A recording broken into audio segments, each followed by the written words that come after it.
नमस्कार, मैं हूं श्रीराम शिंदे और आप देख रहे हैं विश्व शांति दर्शन। विश्वधर्मी प्रोफेसर डॉक्टर विश्वनाथ कराड़ जी की संकल्पना से उभरे इस अनोखे यूट्यूब चैनल में हम सुनते हैं कुछ अच्छी और सकारात्मक खबरें।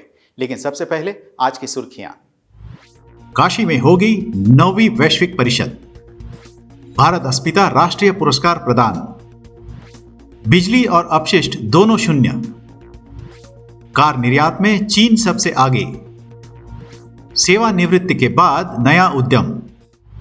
श्री काशी विश्वनाथ धाम कॉरिडोर में होगी 9वीं वैश्विक विज्ञान धर्म और तत्वज्ञान परिषद। 9 से 11 फरवरी के बीच होगा इसका आयोजन।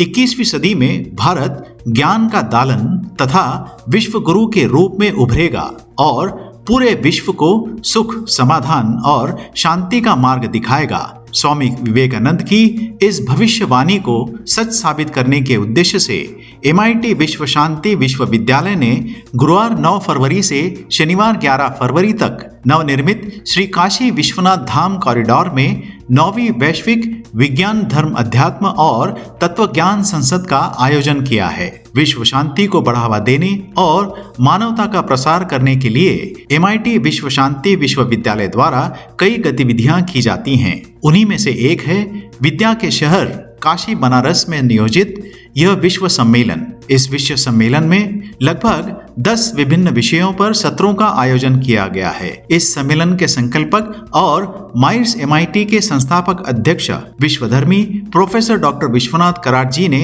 इस विषय पर अधिक जानकारी दी। हे ऐतिहासिक घटना घडते, आपण निमित्त आहे, आपण करत नाही।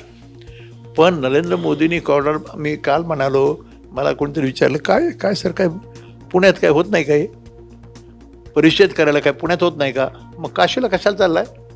मला माहीत नाही, पण मोदी साहेबांनी तिथं तो कॉरिडॉर उभा केला नसता तर मी काशीला जात नव्हतो, उज्जैनला कॉरिडॉर उभा राहत नव्हता तरी जात नव्हतो। पण लंडनमध्ये, युनेस्कोमध्ये, स्वित्झर्लंडमध्ये परिषदा घेतल्या आणि आता कुठं निघालो आपण? काशीला।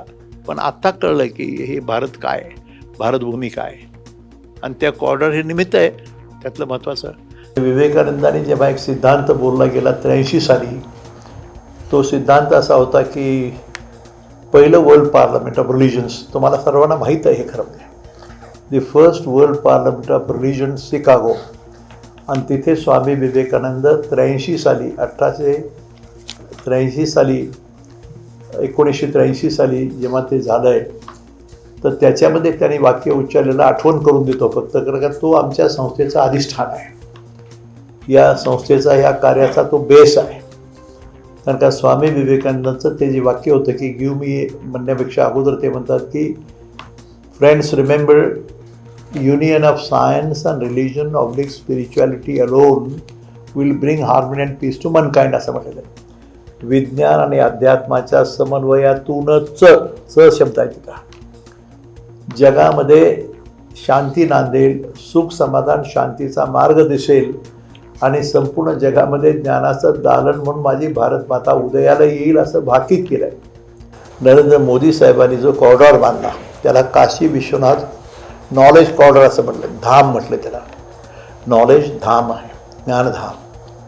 तर तिथे हे विद्वानांच्या भूमीमध्ये हे उच्चारण व्हावं असा संकेत असला पाहिजे। ही तर ज्ञानभूमी इथं आहे आमची या माऊलीच्या चरणी, परंतु ह्या सर्व गोष्टीमध्ये याला एक मोठा वेगळा डीप असा रूटेड मिनिंग आहे, आणि किंबहुना ही उद्घोषणा महाराष्ट्राची ही संतांची भूमी आहे। MIT विश्वविद्यालय, भारत अस्मिता फाउंडेशन और MIT स्कूल ऑफ गवर्नमेंट द्वारा भारत अस्मिता राष्ट्रीय पुरस्कार प्रदान किए गए। इस बार सभी पुरस्कार विजेता महिलाएं थी।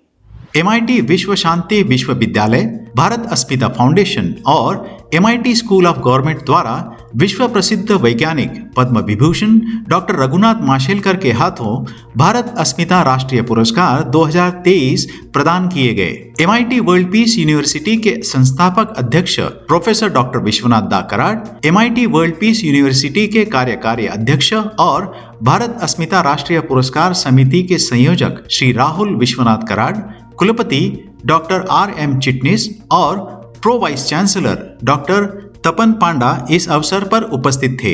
इस साल पहली बार महिला सशक्तिकरण के सूत्र में IIM लखनऊ की निदेशिका डॉक्टर अर्चना शुक्ला को मिला भारत अस्मिता आचार्य श्रेष्ठता पुरस्कार। उड़ीसा की सांसद प्रमिला बिसई को मिला भारतीय अस्मिता जनप्रतिनिधि श्रेष्ठता पुरस्कार। खबर लहरिया की मुख्य संपादिका कविता बुंदेलखंडी एवं प्रसिद्ध अभिनेत्री नंदिता दास दोनों को प्रदान किया गया भारत अस्मिता जन जागरण श्रेष्ठता पुरस्कार। रॉकेट वुमन तथा वरिष्ठ वैज्ञानिक डॉक्टर रितु करिधाल ने जीता भारत अस्मिता विज्ञान प्रौद्योगिकी श्रेष्ठता पुरस्कार। इन पुरस्कारों का यह 19वां वर्ष था और प्रत्येक पुरस्कार विजेता को 1.25 लाख रुपए का नकद पुरस्कार दिया गया, जिसके साथ प्रमाण पत्र और स्मरणिका भी दी गई। इस मौके पर MIT WPU ने खबर लहरिया की प्रधान संपादिका कविता बुंदेलखंडी द्वारा किए गए कार्यों को देखते हुए 2.5 लाख रुपए अधिक दिए।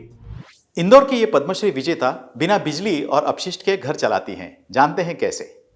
जनक पलटा मैकगिलन ने इंदौर के पास सनवाड़िया में अपने घर को पूरी तरह से टिकाऊ घर में बदल दिया है, जो पवन चक्कियों से संचालित होता है। वह युवाओं को और ग्रामीण लोगों को जीरो वेस्ट लाइफस्टाइल जीने के टिप्स के साथ साथ सोलर कुकिंग सिखाती हैं। वह पुराने अखबारों को भी ईंटों में बदल देती हैं और सूरज की गैर मौजूदगी में किचन को चलाने के लिए इनका इस्तेमाल किया जाता है। जनक इंदौर स्थित गैर लाभकारी संस्था Jimmy McGilligan Centre for Sustainable Development की संस्थापक तथा निदेशक हैं और ग्रामीण महिलाओं के लिए बार्ली डेवलपमेंट इंस्टीट्यूट चलाती हैं। उनके मार्गदर्शन में 1.5 लाख से अधिक युवाओं और 1000 से अधिक गांव की 6000 से अधिक ग्रामीण आदिवासी महिलाओं को सोलर कुकिंग में प्रशिक्षित किया गया है। सन 2015 में उन्हें उनके सामाजिक कार्यों के लिए पद्मश्री से सम्मानित किया गया था।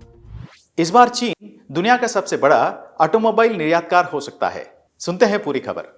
विश्लेषकों के अनुसार चीन के ऑटोमोटिव उद्योग के पास खुश होने का एक कारण है, क्योंकि घरेलू इलेक्ट्रिक वाहन निर्माताओं की बढ़ती निर्मिति और तकनीकी ताकत जल्द ही देश को दुनिया के सबसे बड़े कार निर्यातक के रूप में बना सकती है। बढ़ती निर्यात एक स्पष्ट संकेत है कि चीनी कार निर्माताओं के विकास और निर्माण क्षमताओं में 4 दशक के प्रयासों के बाद काफी हद तक सुधार हुआ है। BYD और जेली जैसी चीनी कंपनियां वैश्विक ऑटोमोटिव बाजार में मजबूत दावेदार बन सकती हैं। पिछले साल जर्मनी को पछाड़कर चीन दुनिया का दूसरा सबसे बड़ा वाहन निर्यातक बन गया था। चीन ने 2022 में 30 लाख यूनिट्स को विदेशों में बेचा है, जिसमें 20 लाख कारें और 5,80,000 वाणिज्यिक वाहन शामिल हैं, जो 2021 से 54% की वृद्धि दर्शाती हैं।